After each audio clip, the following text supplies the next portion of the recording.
see what's out there. Hello and welcome to Home Media Minefield presents Let's See What's Out There Plus, a weekly video stream and podcast currently focused on Star Wars The Mandalorian, which is available to watch on Disney Plus. My name's Keith Isles, and as ever I am joined by Graham Williams. And we are both film and television enthusiasts. And in today's episode, we're going to have a spoiler-filled conversation around Chapter 21, The Pirate, which is the 5th episode of Season 3, I believe. I'm trying to keep up with all of this. So, yes, warnings ahead that there are spoilers for that episode and the previous episode. So you've been warned. If you are new here, then welcome. Please do consider giving this video a thumbs up and subscribing. It's entirely free of charge to do so, but it really does help the channel get recognized. And if you hit the bell icon, you'll get notified of all the various content that this channel provides, which is all based around film and television. So there you go. So here we go. Good grief, Graham, we're back for another week. I'm very much looking forward to geeking out over this one. I am too. It's becoming a theme here with this season for me. Fair enough. Well, yeah, for anyone who is not aware of the show, we just basically do a bit of a summary. We talk about some of the production credits, have a bit of fun looking at Easter eggs and references, some of our predictions as to where we think the next episode or the series as a whole may go. And then we really get into our thoughts, any nitpicks, and how we feel about it. So with that all said, let's get straight into this. And Graham, you may fire when ready.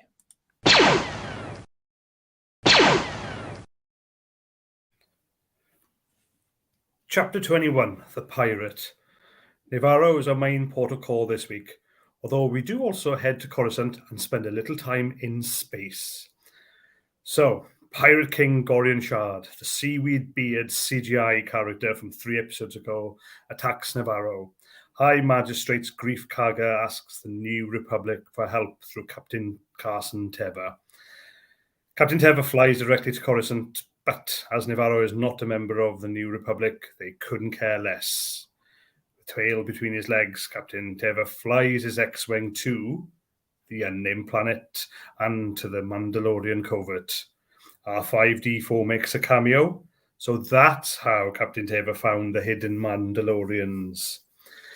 After leaving the Mandalorians to discuss a sacrifice to help versus staying hidden, Jaren argues for sacrifice, but so too does Paz Vizsla.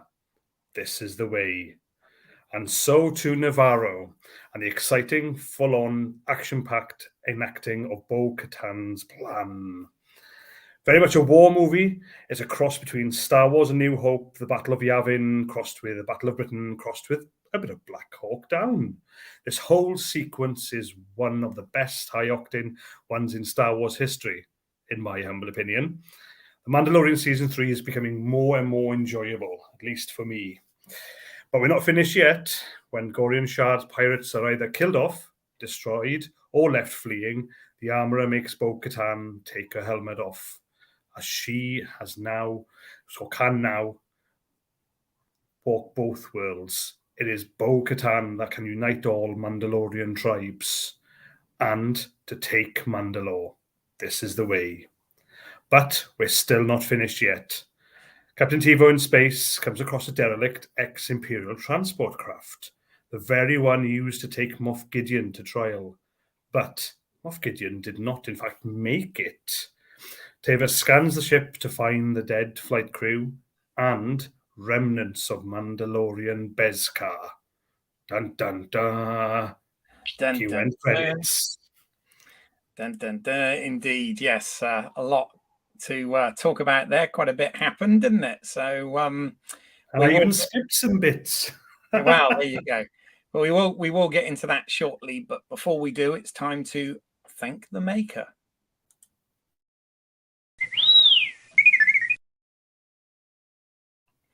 Alrighty, so production credits for this week's episode. This week's episode was written by showrunner and executive producer Jon Favreau.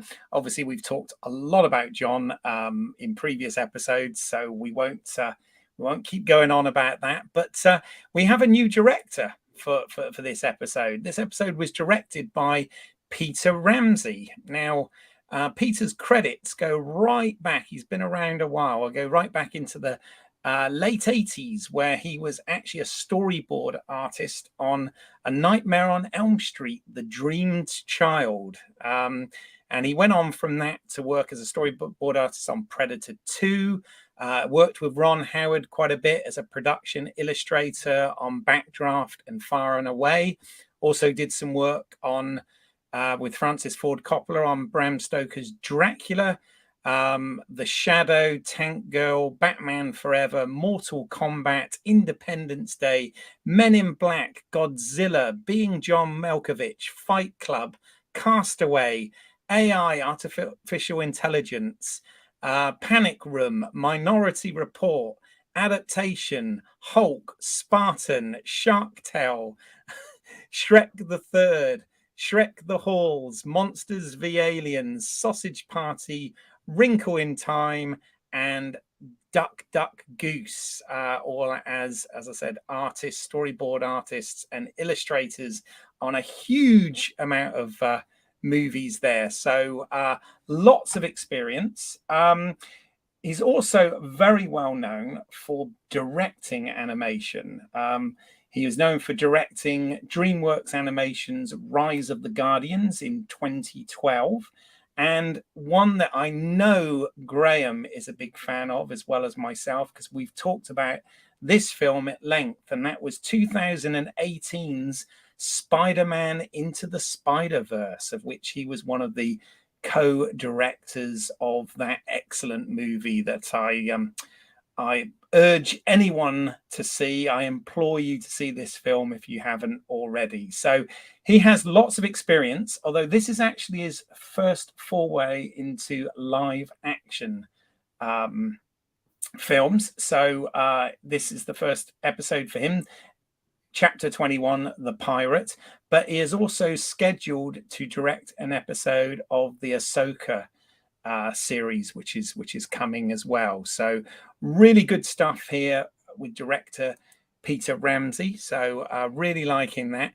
Also wanted to give a shout out. I try and speak to about people on the crew, certainly the above the line credits wherever I can. And we've got a shout out this week to Jeff Cybernick. I think that's how it's pronounced. Jeff is the editor on this show. Looking at Jeff's credits, he's been an editor for at least the last 15 years or so. Going back, looking at shows like Pretend Time in 2010, Teen Wolf, the series, Best Friends Forever TV series, Underemployed, Parks and Recreation, Roommates, Inner Demons, Where's Kevin, Us and Them, Wrecked, Amateur Night, Cardboard Boxer, Austin Found, Young Sheldon, Vice Principals, Arizona, Cobra Kai, The Book of Boba Fett, and this is bringing us now up to The Mandalorian, where it already has 9 episodes under his belt for editing The Mandalorian, going back into the previous seasons as well. So, a part of the storytelling process, no matter what the director does, is the editing process. So good work there, Jeff. And that's kind of it for this week's behind the scenes credits. Yeah, you think with Disney, that they're taking some risks here, going with some newbies, some fresh green guys. Yeah, God, the amount of credits and quality credits these guys have is staggering, and it's obviously showing. We've never had an issue with production, have we, Keith? So no, excellent again. And I'm pun intended, I'm going to be a stuck record here again this week. with Joseph Shirley's soundtrack. Yeah. Because I was watching it on a better TV with a much better sound system for the first time in a very long time. I actually got to listen in as well as see the Mandalorian as shiny as it is. I've obviously been missing out with a really crappy old 12-year-old TV or my old laptop, which I've now replaced, that I couldn't believe the quality and how shiny everything was, and the sound, the music cues. I know we'll go into that more later. At least I want to go into the music cues a bit more later, Keith. But yeah, the production, I was waxing lyrical about that, but now I've watched it on more modern technology. I'm even more impressed. Yes. And in awe of it. Yes. No, absolutely. I mean, our nitpicks aside, our nitpicks are normally to do with storytelling and character stuff and sort of logic and whatever than it necessarily is. It's very rare that I have issues with the actual production values of any of this stuff. I mean, obviously, everything is done to a budget, but I do think that this show, as the movies did, certainly have their money's worth on screen. So yeah. that is really good. So cool. All right. Well, drinky time. So I hope you've got your Bantha well milked, because it's time for some Bantha Milk Blue.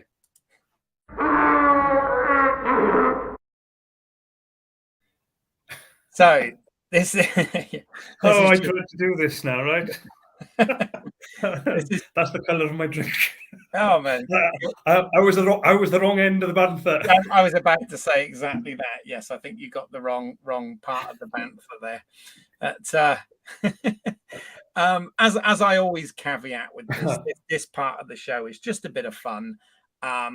We just see if there's any obvious Easter eggs or references or any of that sort of thing that pop out. There are channels out there that specialize in this and actually break down every little reference that there is.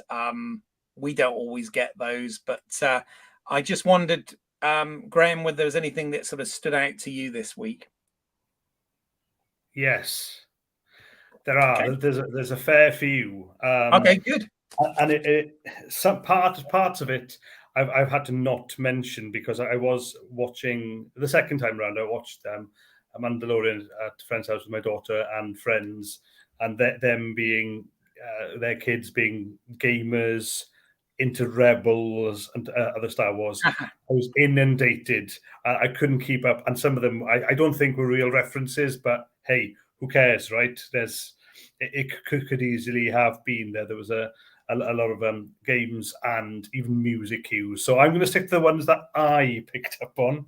The old man in the group watching Mandalorian this week. So I'm going to go straight to going right back to the 80s and one of my favorite films, which is Brazil. Right. Yes. Right. So we do have a Colonel Tuttle working in requisitions. So that was beautifully done, subtle, and only for us older geeksoids to pick up on that reference there. So Colonel Tuttle, Buttle Tuttle from Brazil there. That was played by Tim Meadows. Played by Tim Meadows this week. Yes, yeah, yeah, and so I thought this was a reference. So that was Grief Karga using a droid to put a message in, which then obviously is a holo message a la Princess Leia from our beloved Star Wars, A New Hope. So there was that too. There was references to the shoot first. So using the shoot first line. Yes. That was so Grief Karga again coming up with that, going back to Star Wars and Han Solo. Me being maybe stretching a bit on a couple of these, but when Paz Vizsla in kind of the Black Hawk Down in the streets, going against the pirates, gets his kind of laser chain gun out. I was so there in Predator, and the Oh, I yes. ain't got time to bleed Yes, yes. moments as well. So that as soon as I saw that, I said it. I said it out loud. And again, there's some under 18s watching it with me there as well. They went, what? I said, never mind. When you're 18, you'll watch this movie. So that was a Predator reference, I thought.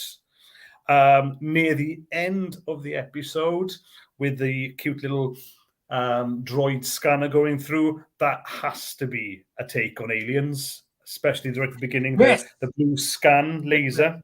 Yeah. No, going I thought through. that very, very James Cameron. Yeah. Very much so.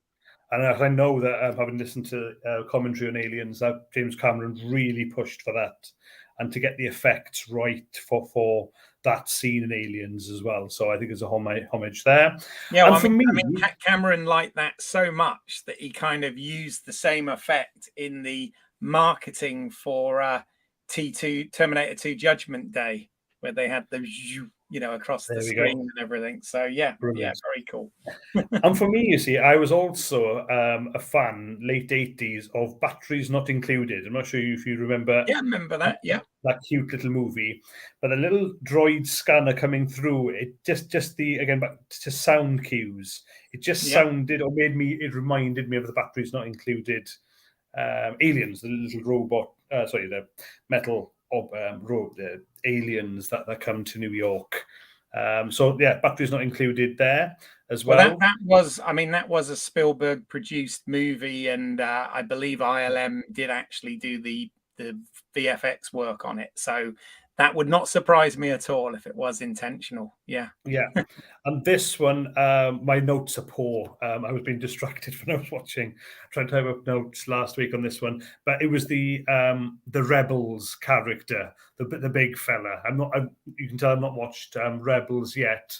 But I had some oohs and ahs and some pointing. So I didn't actually get to pick up on his name. So I'm sure you, Keith, can fill me in there. So as far as the Easter eggs, that one, and any music cues, of course.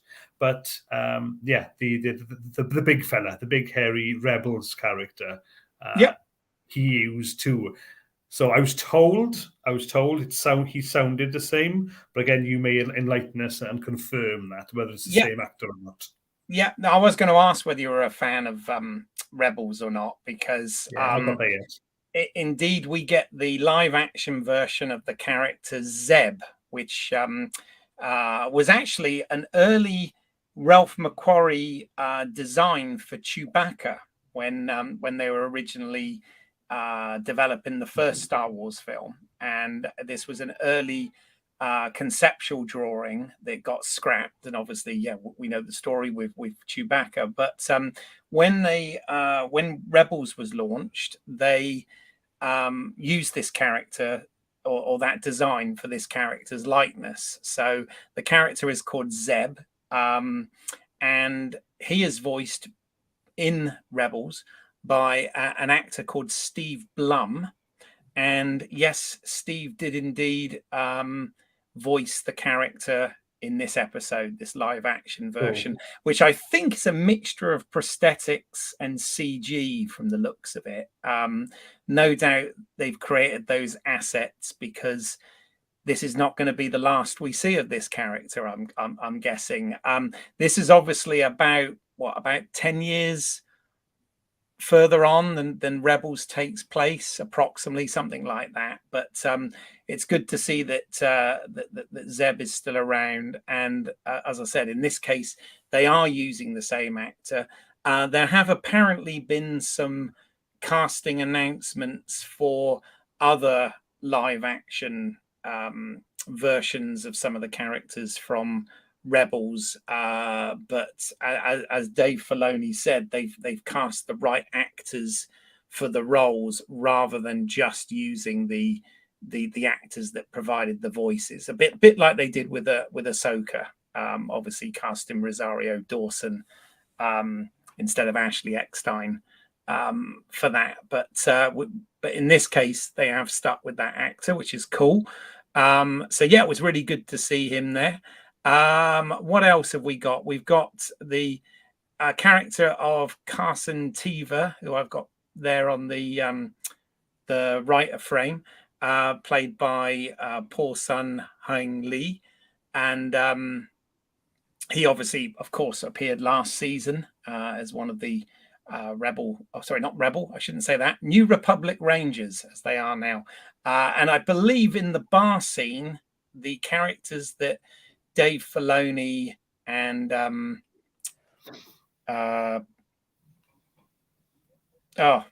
director of Obi-Wan, who's completely Deborah Chow.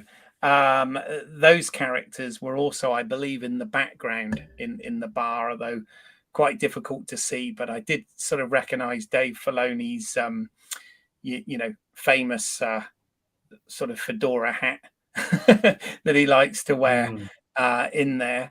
Were there other things that there probably were? Of course, there's a lot of references to pirate films, because obviously we had the sort of Star Wars Galaxy version of pirate ships and cannons, laser cannons, but like pirate cannons, and obviously the characters, one of them even had that sort of Smee look to them and stuff like that. So there was a lot of that sort of thing. I believe there was also a mention of Bullock Canyon at one point towards the end, which is of course a reference to Jeremy Bullock, who's no longer with us, but he was the actor that basically wore the Boba Fett costume in The Empire Strikes Back and Return of the Jedi. He didn't voice the original which was obviously redubbed with Tamara Morrison years later. So he didn't actually voice them, but he was the person in the Boba Fett suit, and he also played an Imperial officer as well in Empire Strikes Back, the one who's kind of using Leia as a shield when Luke comes to Cloud City. So I think that was possibly a reference to Jeremy Bullock. And then one other thing, and this is a bit of a me thing, I've got this sort of somewhat obsession on design and stuff, and I just kind of like the way that this has sort of gone full circle. So bear with me a little bit here. As many know, it's an infamous story, but of course, Ralph McQuarrie, George Lucas employed Ralph McQuarrie to do conceptual art illustrations for many of the ships and characters and worlds and designs. As we've already mentioned, Zeb was an initial design for Chewbacca. And when Glenn Larson was developing Battlestar Galactica for television, he employed the services of Ralph McQuarrie to design like the Viper fighters and the Battlestar Galactica itself and things of that nature.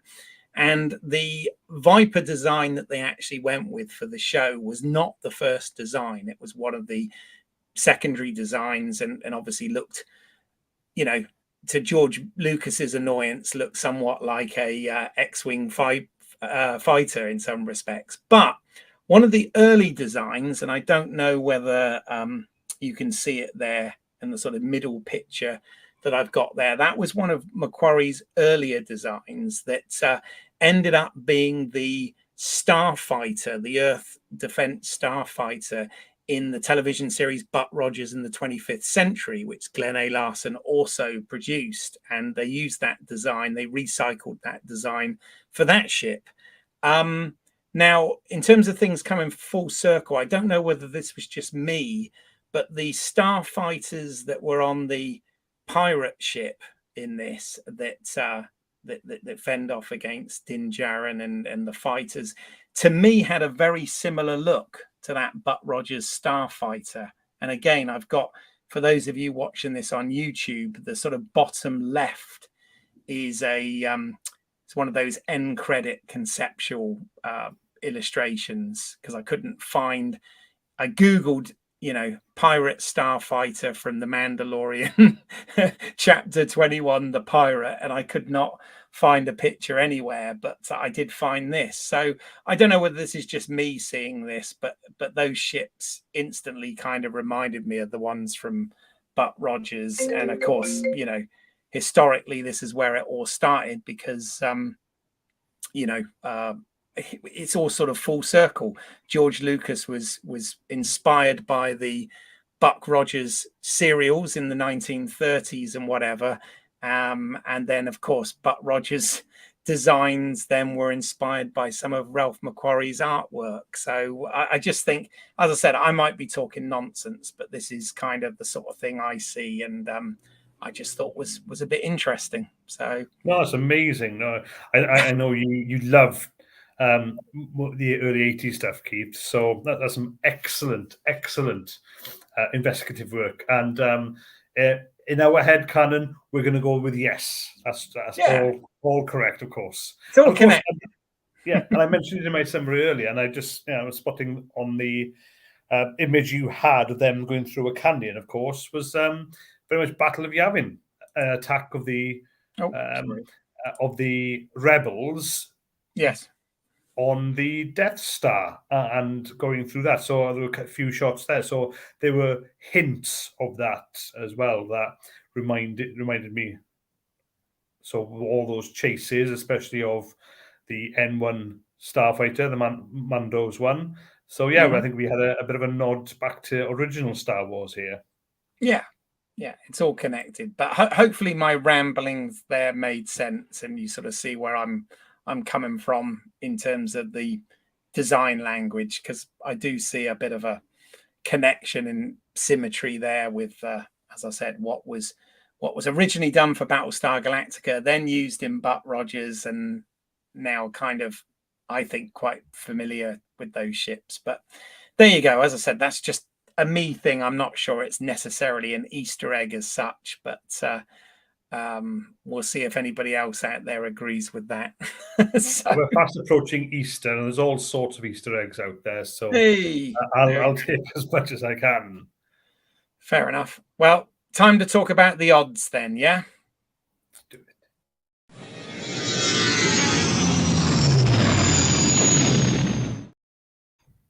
Okay, so speculation-wise, every week we have little bits of speculation here and there. Is there anything that you're thinking following this? The story well, I think we're over halfway now, and I've got it completely wrong with Bo-Katan and the Armorer coming to blows, and it now seems as if it's the Armorer that's making a compromise to get Mandalore and the Mandalore to be captured again, retaken, and the Mandalorians to be united. So I got that wrong, and if it carries on, I'm fine with that, because where they are now taking it, where we were correct before, is Bo-Katan will go out and find other Mandalorians, but that final twist at the end of this one shows us she's going to have a tough job. So that I think there still is going to be conflict between the Mandalorians. I just got it wrong with the Armorer and Bo-Katan. I think it's going to be more other factions of Mandalorians, and we'll now more or less, or more likely, get the Mandalorians we've already met, those who did split off from Bo-Katan, or we did last see in season 2. Mm-hmm. The Din Djarin aspect, I think he now is almost like it's the Mandalorian as a TV series, but we're not getting much of his story at all now. It's actually more Bo-Katan and the Mandalorians, so maybe they need to just tag an S onto the end. Yeah. I was going to say the Mandalorian has taken on another meaning now, hasn't it? It's a people rather than an individual. Yeah. Yes. Yeah, the Mandalorian. Yes, absolutely. Yeah, as a nation, as a creed now that it is, isn't it? And the Grogu, less to do in this episode, but I still think that, we're going to see more of his development and his growth too, meaning, I think we're still going to see the Jedi Grogu. So I forget every week what you named it. The Grogalorian. The Grogu. So that's obviously happening, but him using using the Force and being more of a Jedi-Lorian is still going to come there. I think they'll be missing a trick if they don't expand him and his story into the Mandalorian Creed and the battles there. But we've only got 3 episodes to go again. I know last week I said we had 3 to go. So a lot to pack in.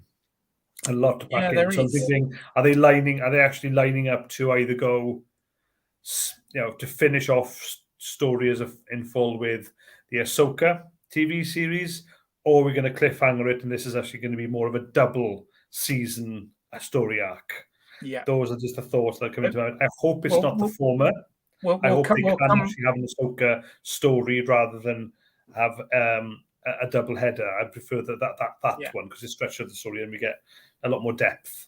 We'll come back to that when we get into nitpicks, I think, because I've got some thoughts there as well. But yeah, I mean, in terms of speculation, nothing much has changed here to before. I mean, I think we're almost definitely going to see Moff Gideon.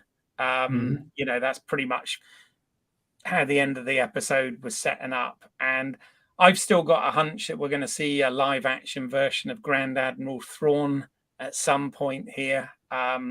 Really do think that's where they're going. As I said, they have made some live action casting announcements in the last week or so, but those have been for other Rebels characters rather than any other live action versions like Thrawn, for example. So I think they're sort of playing that one close to the chest, as it were. But other than that, I haven't really got any other sort of real theories. I'm sort of keen to. Well, I'm enjoying the journey. Let's put it that way. It's certainly, as you know, I wasn't that on board in the first couple of episodes, and this is now sort of becoming more interesting, I think. So we've gone. It was funny because a lot of people at the earlier seasons, some complained that it was somewhat too episodic and it was kind of like the same thing happening every week, and all this. Well, they certainly can't say that now because we've suddenly become quite serialized, and as we've seen, it's not all about Din Djarin and Grogu anymore. So if anything, I would argue that Bo-Katan seems to be the lead character this season. So, I can't disagree with that. Yeah. All right. Well, let's have a chat about this from a certain point of view.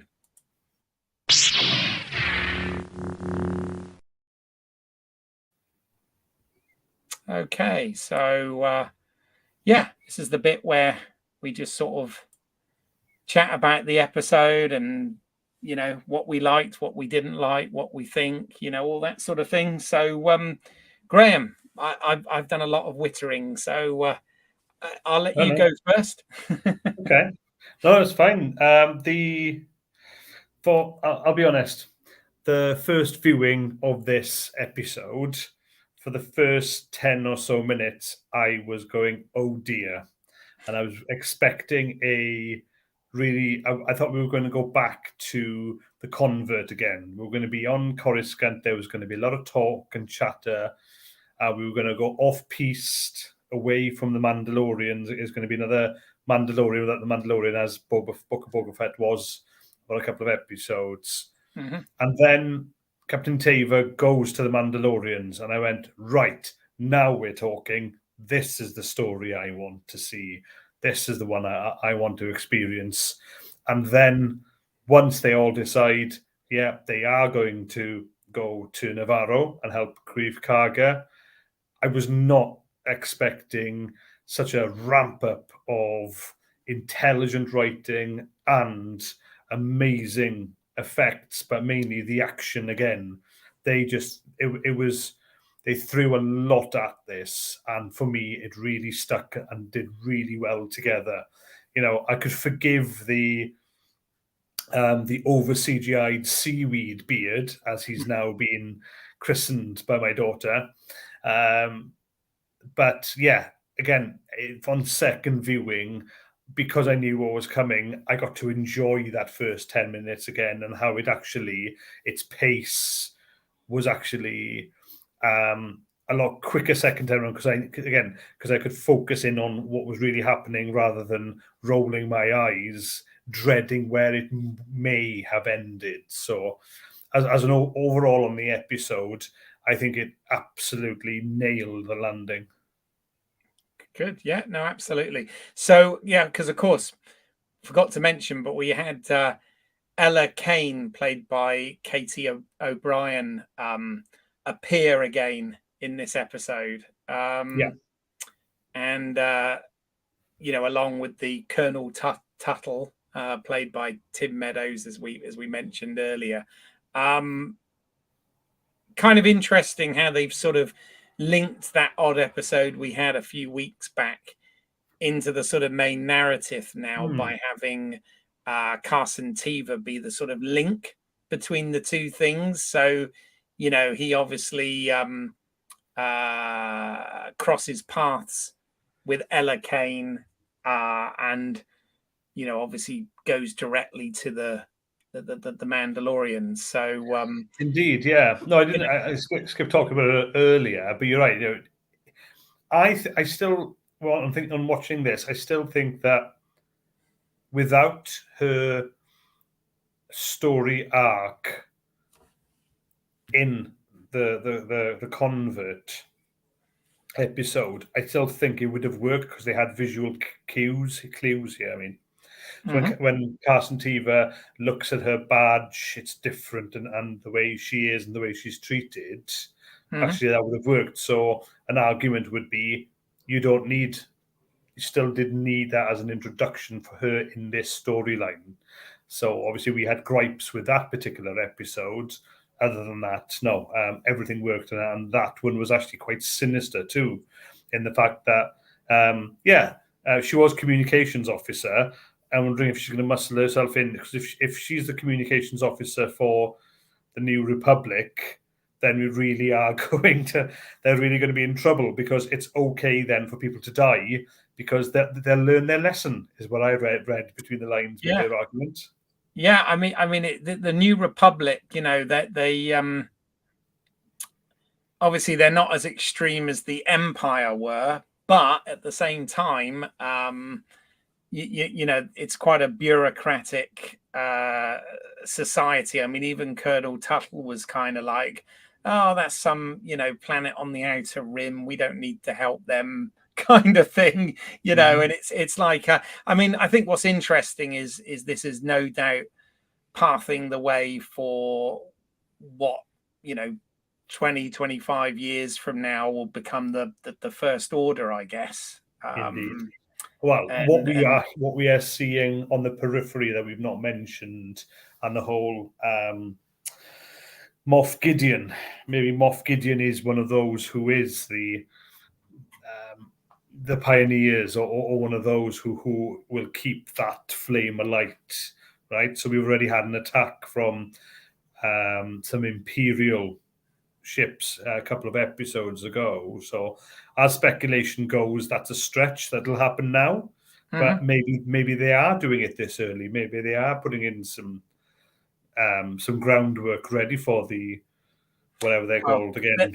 They had the insidious ones. I was going to say that they had to build that massive fleet that we saw in Rise of Skywalker. They had to start that at some point, right? So yeah. No, there was a mention in chapter this weekend after watching this episode of Snoke, and I was just trying to piece things together, and I was kind of sort of thinking, really, are they going to start that now?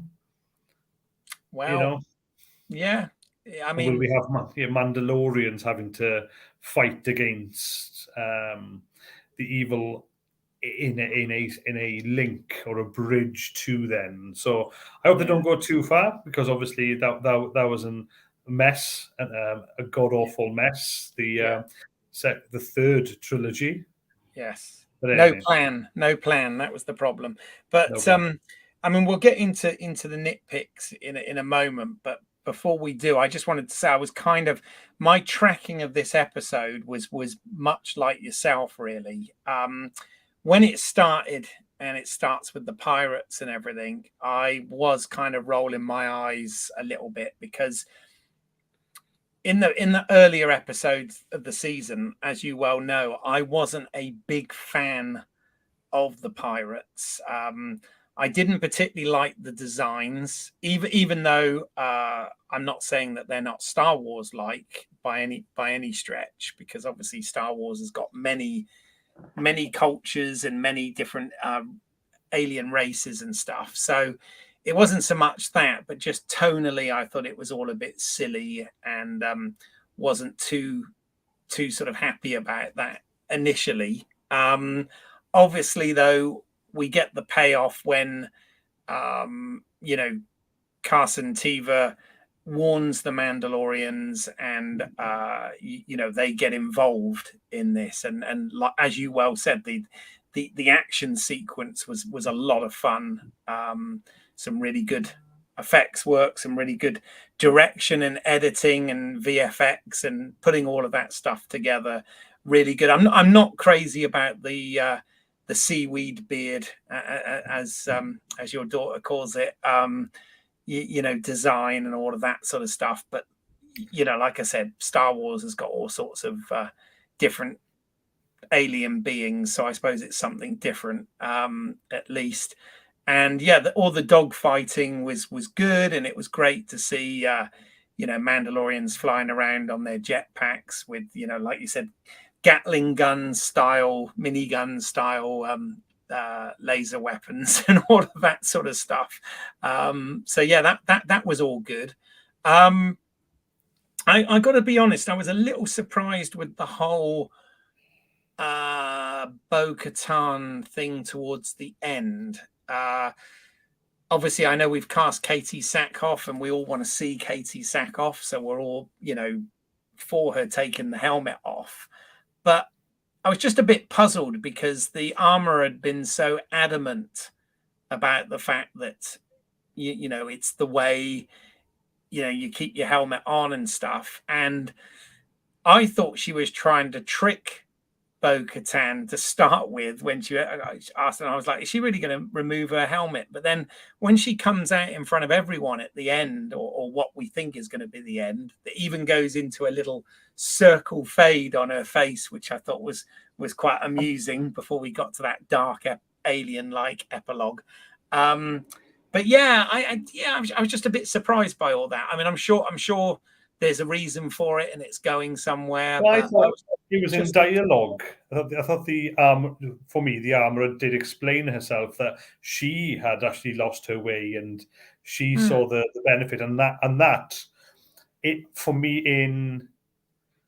in being true to the armourer's character, it's only after she's been told by Bo-Katan that she's actually seen a mythosaur.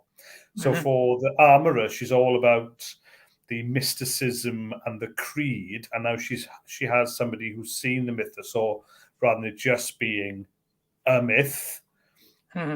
So from that, it's the armourer who's gone, actually, it could be, she could, Bo-Katan could be the chosen one, or could be the one. So from that, I think the mysticism still rings true. I think the armourer then sees that, she does say she walks in both worlds and therefore can unite. So maybe in future, the armourer may want to be a major part of the leadership, if you like, of the new Mandalorians. But she starts her rambling speech as she normally does. She starts that by saying that she's been to the Great Forge on Mandalore. So that's her. You can see that is her ambition, to be part of the leadership, to go back to Mandalore. But actually, she can't do that just with this covert. She needs something else. So for me, all the pieces fell together. It was a surprise that she went that way, but I thought it was explained very well, and Yeah. she will be there. She whether she goes out with Bo-Katan to literally unite everyone else, I don't think so. Mhm. But we know she can fight. My God. Oh yeah. And she doesn't need any lasers when she's got pincers and a hammer. Mm-hmm. Yeah, no, that was quite cool. Yeah, one of the things I thought was a bit odd actually was the the recap, the previously on the Mandalorian, that they did actually show some of the armor as bits and pieces from Book of Boba Fett. And I thought, Yes. so you could do it for that, but you couldn't do it for the season opener to explain all the stuff that didn't make sense. But there you go. So I still haven't let that one go, have I? No, but never. but that isn't actually my nitpick. One of my, it's not so much a nitpick, but it's a little bit of a concern that I've got, and I say this in terms of, it's back to that sort of completist argument again, and getting the casual fans to tune into this sort of thing. Dave Filoni has set up quite an expanded mythology for the Mandalorians and their history and the different sects and all that within the Mandalorian, through both Clone Wars and Rebels. All right, so there's quite a lot of history there. My worry is, or one of the things I think about, is this show going to gel with broader audiences? And this also leads into a point you were making earlier about whether or not we're going to get a completed storyline within the next 3 episodes, or whether this is going to sort of dovetail into things like Ahsoka, and it's going to kind of do, or try and do what Marvel used to do with the MCU thing and having everything sort of connected. My worry about that is just that, and I go back to Solo, a Star Wars story, and I'll never forget that I saw it with a good friend of mine who is a casual Star Wars fan, in so much as he wasn't as into it as I am, but he had seen all of the movies up to that point, but hadn't sort of checked out any of the expanded media, so hadn't watched any of the animated shows or read any of the books or any of this sort of thing. And we came out, and the first question he said to me, he was really confused. He said, I don't understand this. So Han Solo is the same age as Obi-Wan Kenobi. And I went, no, why are you thinking that? And he said, well, Darth Maul was in this. And I saw, Darth Maul gets cut in half at the end of Phantom Menace and falls down the reactor shaft. And and Ben Kenobi at that point was a young man, and I'm like, yeah, I get that. So I had to explain to him that how in the Clone Wars and Rebels, Maul had come back and he had these robotic legs constructed and all of this sort of thing. But the point I'm making here is that was actually quite confusing to put Darth Maul in it, because a general audience that just went and saw the movies, he died in the first movie, and you needed to know all of that Clone Wars and Rebels stuff to know that he came back, right? And I sort of feel the same with this. If we end up with too much Mandalorian stuff that was set up in the animated shows, is that going to attract the more sort of casual viewer to this? And likewise, if these storylines are going to get finished off in completely separate shows like Ahsoka, is that really a good thing or not? And I just wondered what your thoughts were on that. Now I've rambled. Yeah, I've never been a fan of it. I know through comics with DC more than Marvel, where DC, for let's say a Batman story, you had to have bought maybe 3-4 different storyline or character comic runs, and then a Detective Comics, and then a Batman, just to have a story, a 6-issue storyline, right? If they're going to do that here, that is confusing, and you're having to chop and change. And I know I can't argue against your foibles with coming into the first episode of this series, where everyone had to be paying attention to all of Book of Boba Fett, even the final episode of Book of Boba Fett, where the Mandalorian and Grogu's their story arc within there all comes together. So, but that then, if you're just going from Mandalorian season 1, season 2, and then season 3, there's a gaping hole, and that's going to continue if they do. And I have a problem there because you're having to go hunt for the story rather than have it present to you, and there's too much assumptions being made, or they're having to over-explain, which ruins good storytelling, right? Mm-hmm. So, a viable. You've either got homework or exposition. That's the two choices. That's a viable argument, definitely. And I hope they don't go that way, because part of the love for Mandalorian from everyone I speak to, and including myself, is it was so tight. It was so coherent. There was a goal involved too, but the characters arc, the story itself was together, and there wasn't distraction. There may be Easter eggs, yes, but there wasn't that distraction. And if it goes that way, it's going to become fragmented. And unfortunately, we may find ourselves switching off. As much as I genuinely do adore the look and feel and sound of the Mandalorian, if it may become that. Now, I'm hoping that we don't get there and they don't get too fractious, but that's only a hope, right? Mm-hmm. Yeah. As I said, I'm I'm not saying anything's right or wrong here. I'm just curious as to some of those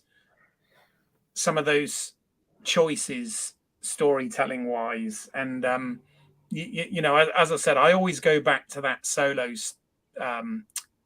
story simply because it was a perfectly legitimate thing for somebody to be confused about, and you could just make the assumption, do the Corellians age slower or something than other humans, and all this sort of thing. And it's like, well, no, this is actually quite some years on from that, and shortly before New Hope and all this sort of thing. And it just got confusing, and it was because there was a lot. It wasn't that these questions hadn't been answered, it's just that they've been answered in other medium. And it's like, well, yeah, it's that completist thing again. If you're going to be a completist and watch everything, then it works perfectly. But I know some people that only want to watch the live action stuff and don't want to watch the animated stuff for a particular reason, and it should work. But yeah, anyway. No, it's a valid point, and we hope it doesn't go there. But what we're getting Mandalorian wise, this episode thankfully was kick-ass, and we got the fight. We got a plan well executed. So very much, Bo-Katan was Hannibal. I'd have to go face for Din Djarin, and then we had Murdoch and BA.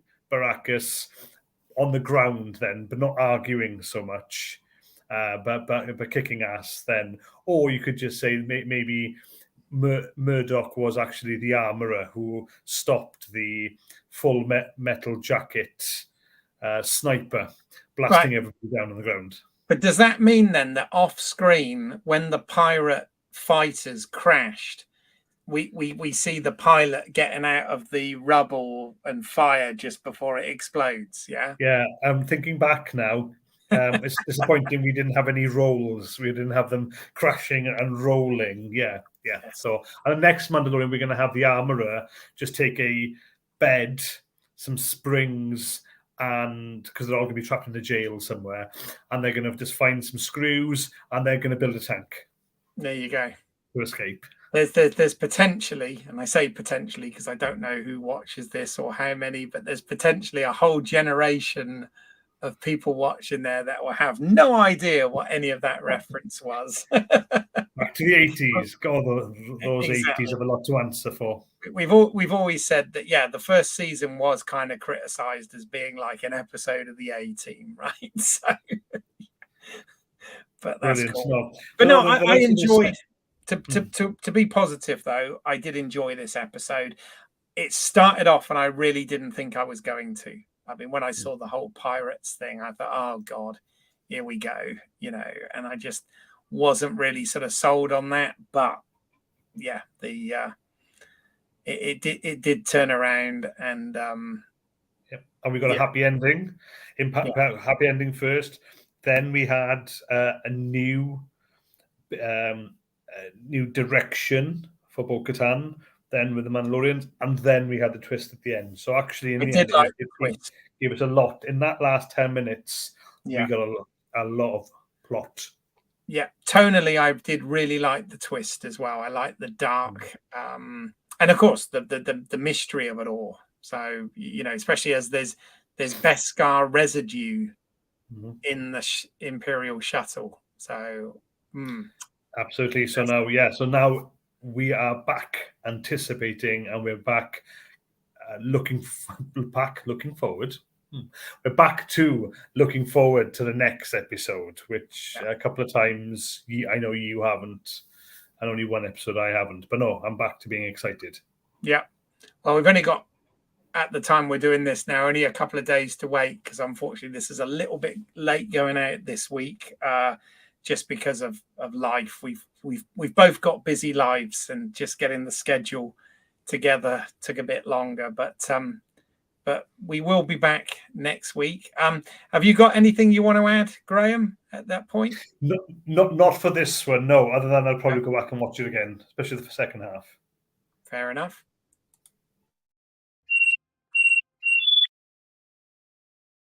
So, if you want to get in touch with the show, well, first of all, if you're here, thank you. Once again, I'll say, please do like, subscribe, hit the bell icon, all that good stuff. You're obviously at Home Media Minefield. If you're listening to us on your favorite podcatcher of choice, please do consider giving us a review, because again, that helps the show get recognized. You can also follow us on social media at either Home Media Minefield or LSWOT cast, as in Let's See What's Out There cast, on all social media apps. You can see my more creative work on British Isles, that's EYLES YouTube channel, where I've got an anthology of short films called The Urban Chiller Tales. And we also do have a sister show to this, where we're currently looking at Star Trek Picard Season 3, and we're doing a very similar format there. So please check that out. That just leaves me to say thank you to Neil Myers for our excellent theme music. Neil's work can be found at neilmyersmusic.com. Great. Well, thank you once again, Graham, for taking this journey with me. I do appreciate it. Pleasure. And thank you for watching out there. And we will see you next time on Let's See What's Out There. Bye for now.